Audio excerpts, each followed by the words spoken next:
Bonsoir à toutes et à tous, en espérant que tout aille pour le mieux. Comme chaque week-end, je vous parle de l'actualité crime et disparition, avec un suivi des affaires des semaines précédentes. Si ce contenu vous plaît, n'hésitez pas à vous abonner à la chaîne et à mettre un petit like pour me montrer votre soutien. Nous sommes bientôt 400 et je remercie chacun d'entre vous de rendre toutes ces affaires qui tendent à être oubliées à revenir à la lumière. C'est parti pour l'actualité de la semaine.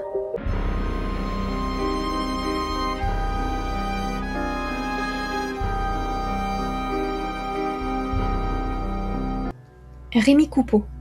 Il semble que Rémi Coupeau, habitant de l'Huisserie, soit toujours porté disparu. Il était parti en randonnée seul, non loin de la vallée de la Valouise, où il avait garé sa voiture dans un cul-de-sac le 17 mai 2022. Il est parti muni de son téléphone portable, qui ne donne plus signe de vie, et qui a borné pour la dernière fois, entre la cime de la Condamine et la tête des Lausières, une partie du sentier assez escarpé. Je ne sais pas si des recherches sont encore en cours, car les derniers articles datent d'il y a une semaine. Claire Bouchot. La disparition de Claire Bouchot a eu lieu en avril 2017 à Saint-Pévert. Son corps a été découvert par un randonneur le 7 mai 2017 dans un lieu en pleine campagne, tout près de maisons abandonnées, à 15 km de chez elle, à Coignac. Un homme, son compagnon, est accusé de son meurtre. En mars 2021, il sera même condamné à la réclusion criminelle à perpétuité. Les éléments sont certes indirects, une seringue avec l'ADN du suspect sera retrouvée à 300 mètres du corps de Claire. Un voisin atteste avoir vu Claire quitter la maison en voiture le 22 avril. Son compagnon dira lui qu'elle serait partie à une brocante à pied. À noter aussi qu'il semble que Claire se préparait à le quitter. Elle l'aurait surpris lors d'une injection. Elle se préparait à vendre leur pavillon et prévoyait de revenir sur Nantes auprès de sa famille. En ce moment, son compagnon passe son appel, il se dit innocent et ce vendredi, le verdict sur sa culpabilité est tombé. En ce mercredi 8 juin, l'emploi du temps de Claire est analysé au peigne fin. Car, chose étrange, dès le 20 avril, Claire semble disparaître des radars. Elle ne va pas à son travail et pourtant le 21, elle est censée avoir eu ses parents au téléphone. Et le 22, elle sera aperçue par un voisin, à bord de sa voiture. Elle ira probablement chercher son fils de 4 ans au domicile de ses parents. Sa disparition ne sera annoncée que le 26 avril, et les autorités se posent des questions sur l'absence d'inquiétude de son compagnon, qui ne cherche même pas à la joindre sur son téléphone portable. Il ne lui enverra qu'un message, le samedi 22 avril à 13h36, « Rappelle-moi quand tu auras rallumé ton téléphone, on s'inquiète un peu là ». La nouvelle est tombée ce vendredi 10 juin 2022, vers 15h. Son compagnon a été une nouvelle fois reconnu coupable du meurtre de sa conjointe Claire. 25 ans de réclusion ont été requises contre lui. Le verdict est attendu en fin de journée. Ce vendredi, à 18h, le verdict est rendu. Simon est reconnu coupable du meurtre de sa compagne et il est condamné à une peine de 30 ans de prison. 3 meurtres et un saut depuis le viaduc. Nous sommes à Chalon-sur-Saône, le dimanche 8 mai 2022. Un homme appelle les secours. Il est inquiet car sa compagne n'est toujours pas rentrée à la maison.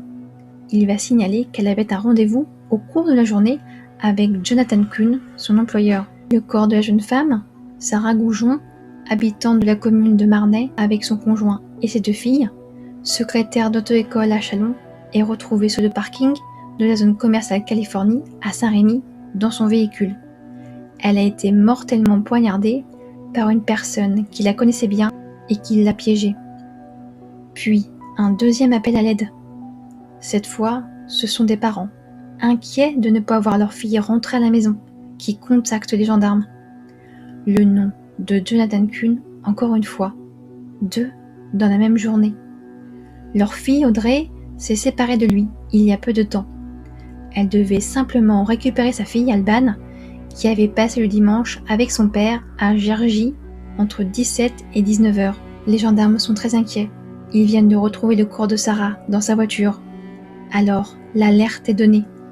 Ils appellent en renfort le RAID et la BAC, se rendent à l'adresse, mais il est trop tard pour Audrey et Alban.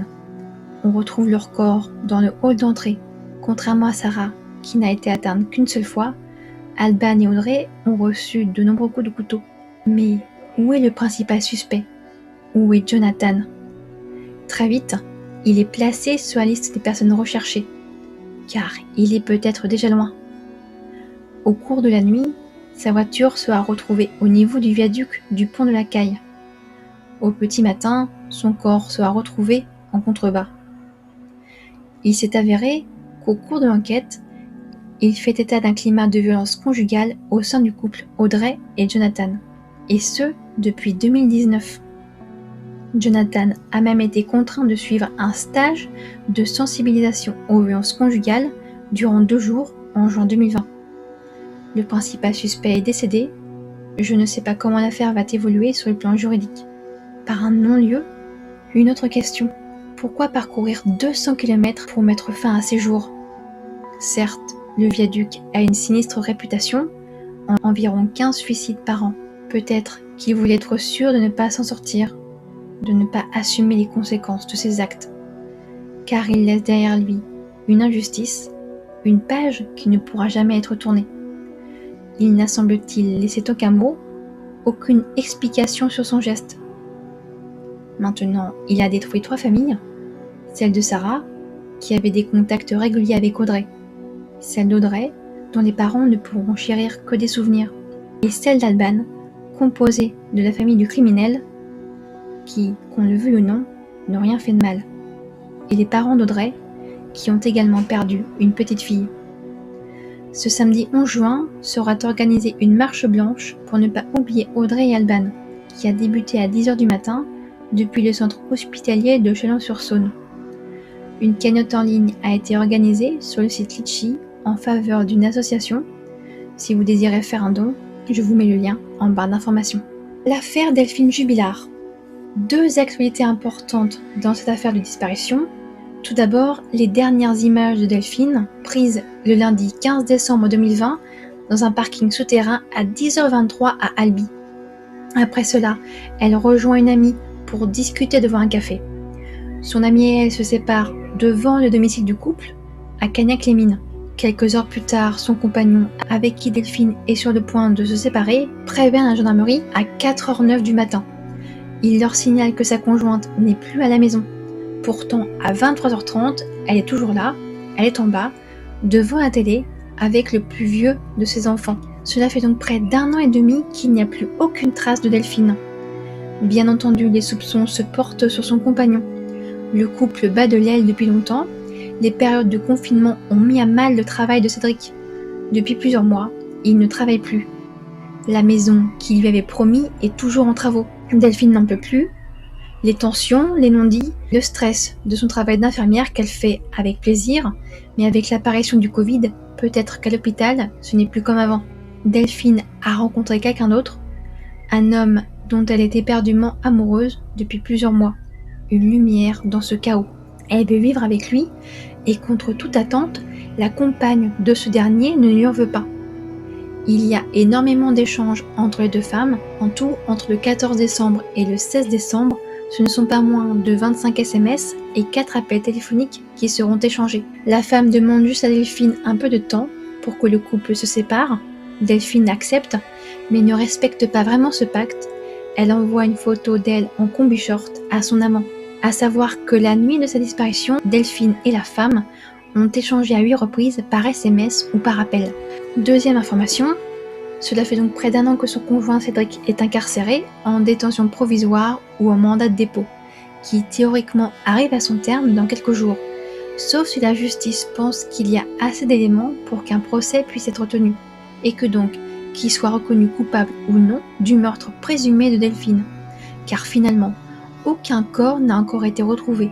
Pourtant, la zone de recherche a été très étendue. Des pistes ont été suivies, mais elles n'ont mené à rien.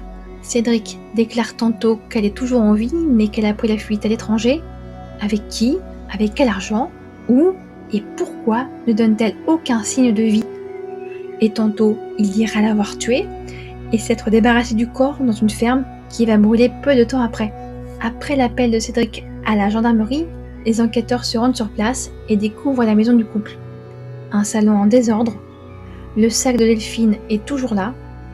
On retrouve également ses lunettes, dont les montures sont brisées. Ce jeudi 9 juin 2022, l'avocat de Cédric va demander une nouvelle fois sa libération, au motif qu'il n'y a aucun élément qui démontre sa culpabilité.